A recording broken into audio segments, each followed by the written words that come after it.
kuna soo dhawaada qaybtii 112aad ee barnaamijka Tubta Nabadda. toddobaadkan dhegeystayaal waxaan barnaamijkeena ku eegi doonaa sanad guuradii 70aad ee ka soo wareegtay meelmarinta baaqa caalamiga ah ee xuquuqda aadanaha iyo xaaladaha xuquuqda aadanaha ee Soomaaliya. barnaamijka waxaa marti noogu ah wasiirka haweenka iyo horumarinta xuquuqda aadanaha ee dowladda federaalka ah ee Soomaaliya Deeqa Yaasiin Yuusuf iyo Kristen Yang oo ah madaxa xuquuqda aadanaha ee xafiiska qaramada midoobay ee Soomaaliya. waxayna ka warrami doonaan xaaladda xuquuqda aadanaha ee Soomaaliya iyo waxyaabaha laga qabanayo sidii loo hagaajin lahaa. waa tahay dhegeystayaal hase yeeshee ka hor intaynaan gudagelin barnaamijka bal aan sharaxaad kooban ka bixiyo waxa uu yahay baaqa caalamiga ah ee xuquuqda aadanaha ee caalamka. 70 sano ka hor 10kii bishii Diseembar 1948 waxaa golihii guud ee qaramada midoobay uu magaalada Paris ee dalka Faransiiska ku ansixiyey baaqa caalamiga ah ee loo aqoonsaday xuquuqda aadanaha. baaqan waxa uu aqoonsanayaa sharafta iyo sinaanta bani'aadamka waxaana uu ballan qaadayaa xorriyadda, cadaaladda iyo wada noolaanshaha dadyowga caalamka. mahadsanid guutaale hase yeeshee aan ku bilaabo wasiirka haweenka iyo horumarinta xuquuqda aadanaha ee dowladda federaalka ah ee Soomaaliya Deeqa Yaasiin Yuusuf. ugu horeyn wasiir waxaad nooga warantaa waa sidee xaaladda xuquuqda aadanaha ee Soomaaliya, maxaad nooga sheegi kartaa guulaha ay dowladdu ka gaartay horumarinta xuquuqda aadanaha ee Soomaaliya? horta waa mahadsan tahay dhammaan dhageystayaashan waxaan leeyahay assalaamu calaykum waraxmatullaahi wabarakaatu.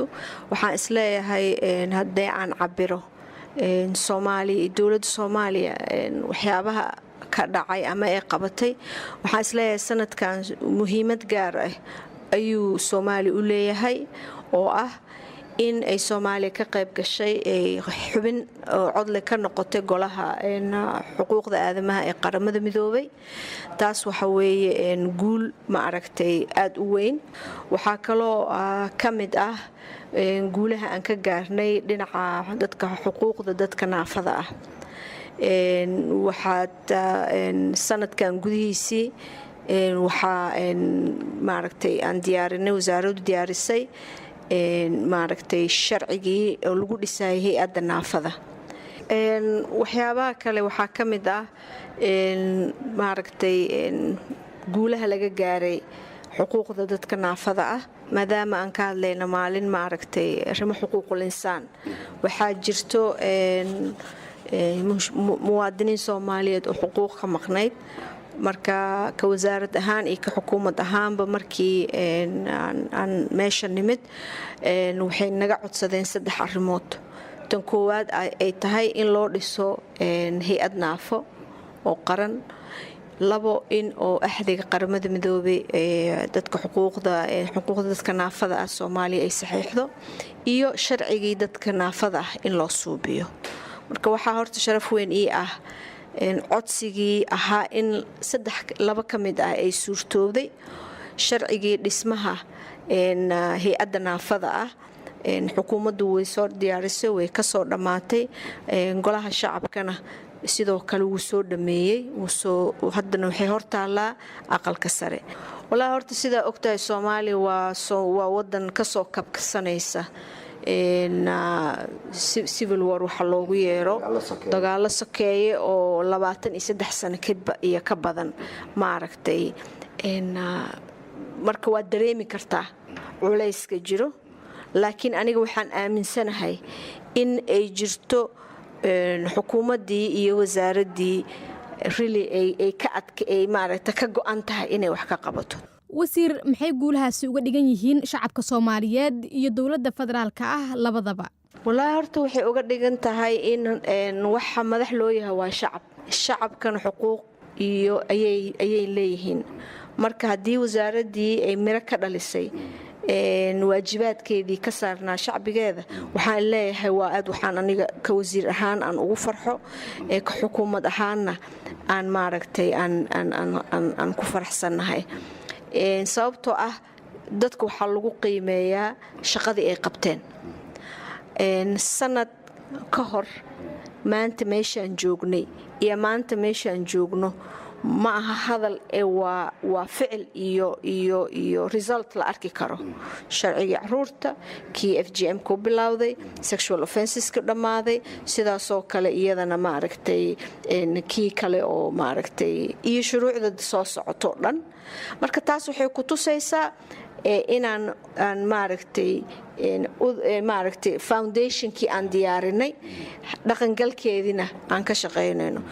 wasiir, ugu dambayntii maxay yihiin caqabadaha ugu waaweyn ee idinku horgudban iyo tallaabooyinka xiga ee aad qorshaynaysaan inaad ku xoojisaan dhowridda xuquuqda aadanaha ee Soomaaliya?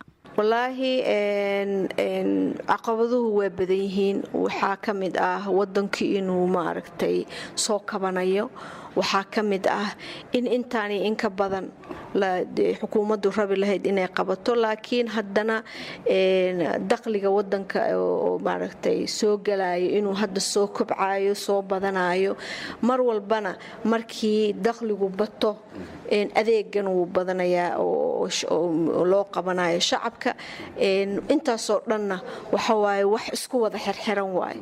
marka caqabadaha waxaa kaloo ka mid ah in wacyigelin badan shacbiga loo suubiyo oo ah in haddaad rabtid xuquuqdaada in la ilaaliyo, adigana waa inaad qofka kale xuquuqdiisa ilaalisaa. marka waa in oo xuquuqda iyo waajibaadku waa isku xiran yihiin.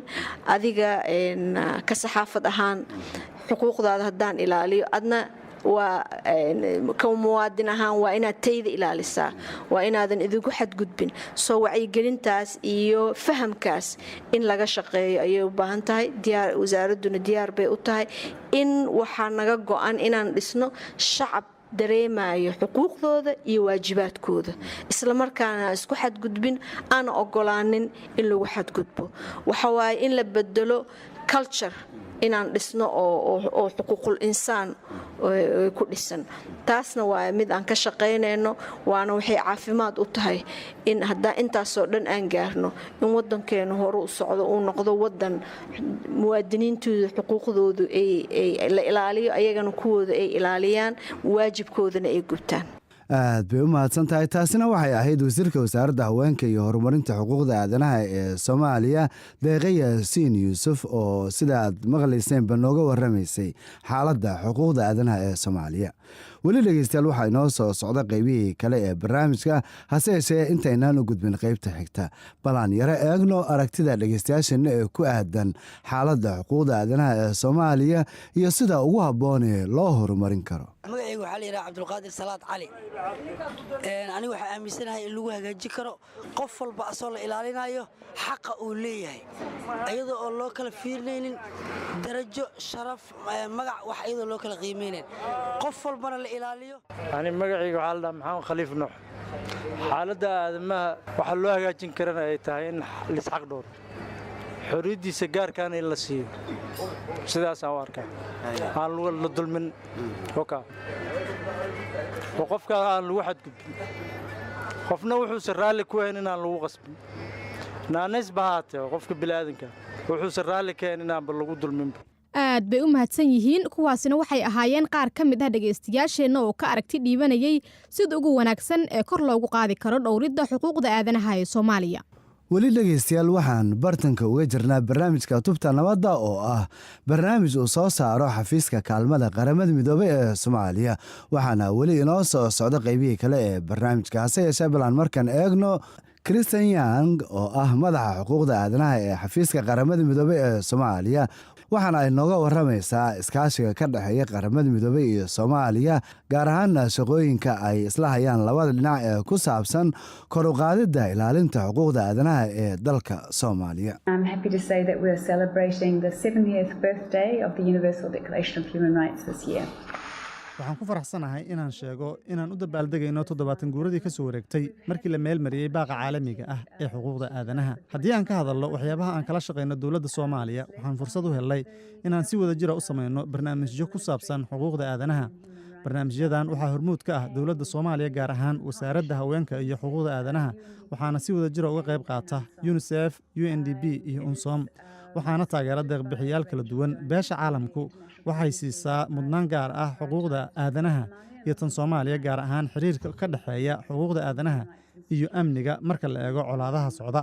Barnaamijkan wuxuu ka kooban yahay qaybo kala duwan waxaana ka mid ah xoojinta awoodda dowladda iyo taageerideeda si loo xaqiijiyo in wasaaraddu ay awood u leedahay inay agaasinto howlaha kala duwan ee dhammaan kooxaha ka shaqaynaya xuquuqda aadanaha ayna la shaqayso wasaaradaha kale ee dowladda. Wasaaradda waxay samaysay shaqo ballaaran iyo horumar ay ka mid yihiin mucaahadada xuquuqda dadka naafada ah iyo mucaahadada xuquuqda carruurta. Barnaamijka wadajirka ah wuxuu sidoo kale taageeri doonaa guddiga xuquuqda aadanaha marka la sameeyo, taas oo aan filayno inay dhowaan noqon doonto. Wuxuu sidoo kale taageero siiyaa baarlamaanka gaar ahaan guddiga baarlamaanka ee xuquuqda aadanaha iyo kuwo kale, maxaa yeelay xuquuqda aadanaha oo keliya ma xallin karto dhibaato walba. Dabcan waxaan la shaqaynaa bulshada rayidka ah maadaama ay yihiin codka shacabka. Waxay shaqo badan ka qabteen bulshada dhexdeeda. Waxay sidoo kale naga taageeraan la socoshada arrimaha muhiimka ah ee xuquuqda aadanaha. Kormeerka iyo la socoshadu waa kuwo inta badan dhaliya muran, maxaa yeelay dadka qaar inta badan ma jecla in la ogaado goldaloladooda ama wax laga sheego. Waxaa sidoo kale loo arkaa inay tahay agab muhiim ah oo qayb ka ah dhisidda awoodda dalka. Dabcan howlahan oo dhan kuma aanan guulaysan lahayn haddii aanan gacan ka helaynin saaxiibadeena caalamiga ah oo ay ka mid tahay AMISOM oo aan si wanaagsan ula shaqayno. Waxayna leedahay AMISOM koox ilaalin iyo xuquuqda aadanaha oo aan si dhow ula shaqayno. International partners is AMISOM, which we collaborate very closely with, and they have a aad bay u mahadsan tahay. Taasina waxa ay ahayd madaxa xuquuqda aadanaha ee xafiiska qaramada midoobay ee Soomaaliya Kristen Yang oo nooga warramaysay iskaashiga ka dhaxeeya dowladda federaalka ah ee Soomaaliya iyo qaramada midoobay gaar ahaan kor u qaadida xuquuqda aadanaha ee Soomaaliya. waa tahay dhegeystayaal, markana waa dhinacii wararka barnaamijka.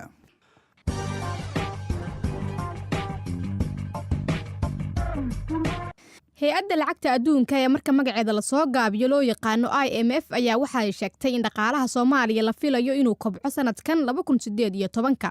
hay-adda ayaa sheegtay inay saadaalinayso in wax soo saarka gudaha ee dalka uu gaari doono 3.1% halka uu sanadkii hore ee 2017 uu ahaa 2.3%.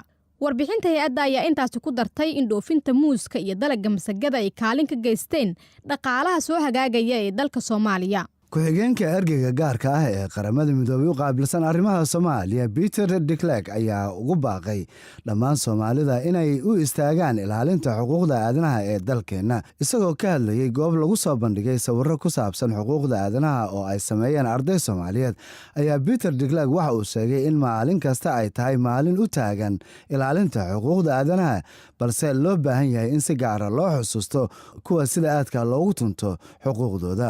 Waxa uu intaas ku daray Soomaaliya inay tallaabooyin wax ku ool ah ka samaysay sidii loo xaqiijin lahaa in dadku ay helaan sinaan, cadaalad iyo xorriyad si looga hortago gabadfallada loona joogteeyo nabadda iyo horumarka guud.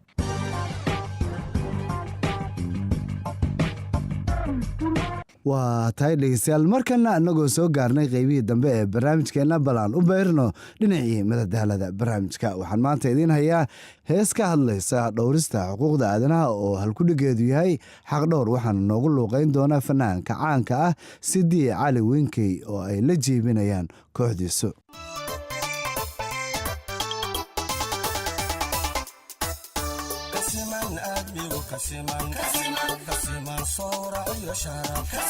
sifooyinka goobannimo oo dhan sinaba uma kala sarey allah simay oo abuuray.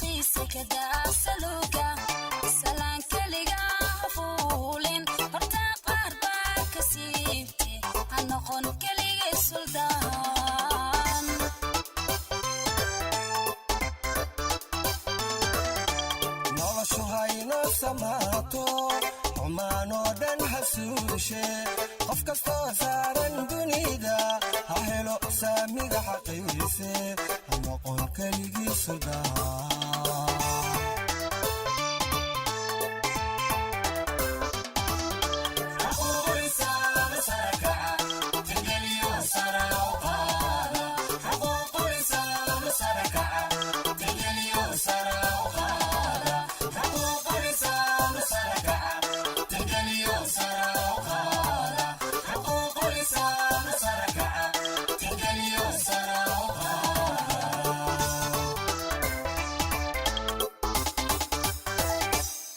intaasina aan ku dhaafno heestii xaqdhowr iyo fanaanka Siidii Calawinkey waxaana ay gabagabo u ahayd barnaamijka Tubta Nabadda oo toddobaadkan mar kale halkan idinkala socodsiinayeen Cali Maxamed Guutaale iyo anigoo Fatxi Maxamed Axmed fadlan noo soo gudbiya aragtiyadiina adinkoo noogu soo hagaajin kara barta aan ku leenahay Facebook ee Tubta Nabadda hase yeeshee waxaad hadda u diyaar garowdaan qaybtii qadadka taleefanada adinkoo naga soo wici kara taleefan nambarada idaacadaha aad ka dhageysanaysaan barnaamijka